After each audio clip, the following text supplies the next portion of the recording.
சிவபெருமானுடைய ஆருயிர் மனைவி சசிதேவி வந்து அந்த யாக குண்டலத்துல விழுந்த அந்த யாகத்தை என் புருஷனை அவமதிச்சிட்டீங்கன்ற உச்சக்கட்ட கோபத்துல யாக குண்டலத்திலே விழுந்து இறந்துடுறாங்க.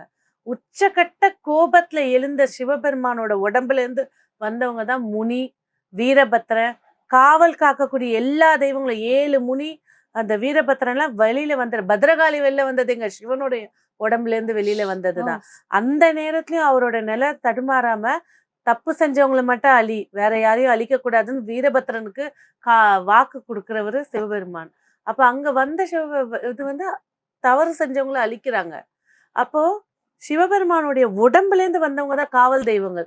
அதனால்தான் அவர் காவலோட எல்லையான சுடுகாட்டை அவர் மையமா கொண்டு உட்கார்ந்து இருக்கிறது. கண்டிப்பா அது இப்ப கூட பாத்தீங்கன்னா ஒரு குழந்தை நைட்ல அழுகுது, ரொம்ப பிரச்சனையா இருக்குன்னா சுடுகாடு மண் எடுத்துட்டு வந்து நெத்தியில தேய்ப்பாங்க. ஊர் மக்கள் செய்வாங்க. சில பேர் வந்து அந்த தொட்டிலேயே கட்டி வச்சிருப்பாங்க, பயந்துட கூடாது அப்படிங்கிற மாதிரி. கீழே காட்டுல போய் வேலை செய்வாங்க. தொட்டில கட்டி குழந்தைய போட்டு அதை ஒரு கட்டி வச்சிருவாங்க. அவ்வளவுதான், பயமே கிடையாது. ஏதோ வந்து தொடாது.